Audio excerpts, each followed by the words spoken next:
अस्पताल की वो सफ़ेद दीवारें किसी भी इंसान के डर को और बड़ा बना देती हैं। मशीनों की बीट, डॉक्टर्स के हड़बड़ाते कदम और एक ऐसे चेहरे पर बंधी ऑक्सीजन मास्क जिसे देखने के बाद लाखों लोग दुआ करने लगे थे। वो कोई फिल्म स्टार नहीं था, ना कोई फुटबॉलर, वो था एक जवान सिपाही जिसने कुछ महीनों पहले ही एक पूरे देश की बागडोर थामी थी। नाम था इब्राहिम ट्राओरे।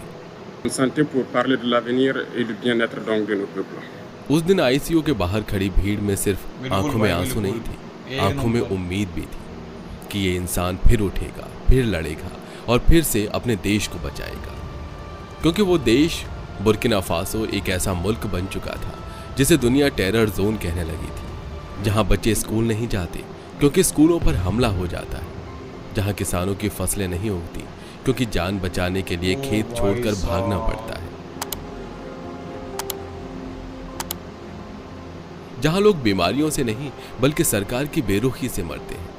और ऐसे मुल्क में एक 34 साल का कैप्टन आया था जिसने बंदूक नहीं उम्मीद उठाई थी।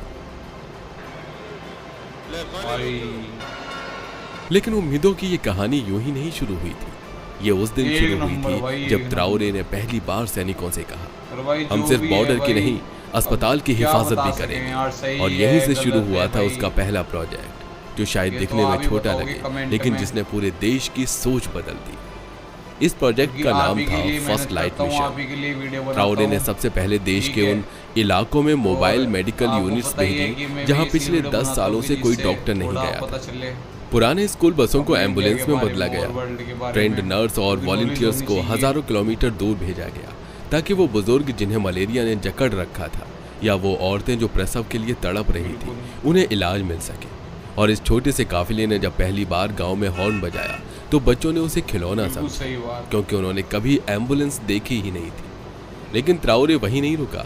उसने देखा कि अगर इलाज आएगा और बीमारी बार बार लौटेगी तो ये लड़ाई कभी नहीं जीती जा सकती। इसलिए उसने एक दूसरा कदम उठाया जिससे पूरे पश्चिम अफ्रीका की नींद उड़ गई। उसने तय किया कि अब देश में सिर्फ दवाएं नहीं आएंगी, दवाएं बनाई भी जाएंगी। मेडिकल इंडिपेंडेंस प्रोग्राम, ये वो दूसरा प्रोजेक्ट था जिसने बुर्किना फासो को आत्मनिर्भरता की तरफ धकेल दिया।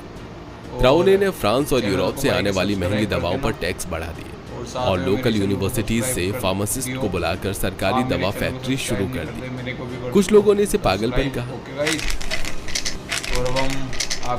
लेकिन ट्राओरे ने जवाब में सिर्फ इतना कहा, जब तक हमारी दवा हमारे लोगों को ठीक नहीं करते हम स्वतंत्र नहीं। और सही मायनों में यहीं से शुरू हुआ बुर्किना फासो का नया चैप्टर। एक के बाद एक बदलाव की लहरें, जैसे किसी सूखे रेगिस्तान में पहली बारिश गिरी। अब जब दवाएं बन रही थी तो जरूरत थी उस सोच को ठीक करने की जो सालों से लोगों को सिर्फ दर्द में जीना सिखा रही थी। ट्राओरे ने इस बार अपना निशाना बनाया देश की शिक्षा व्यवस्था को। और इस बार वो सिर्फ किताबें नहीं लाया, वो एक जुनून लेकर आया। शून्य से शिखर मिशन, एक ऐसा प्रोजेक्ट था जहां 10 लाख बच्चों को स्कूल भेजने का टारगेट रखा गया। लेकिन ये स्कूल वैसा नहीं था जैसा पहले होता था। यहाँ क्लासरूम्स में सिर्फ पढ़ाई नहीं होती थी, यहाँ बच्चों को खेती, जल संरक्षण और अपने अधिकार भी सिखाई जाती थी। और इन स्कूलों की सबसे खास बात ये थी, बंदूकों के साए में नहीं किसानों के खेतों में बनाया गया था, ताकि बच्चों को डर नहीं धरती से प्यार सिखाया जा सके।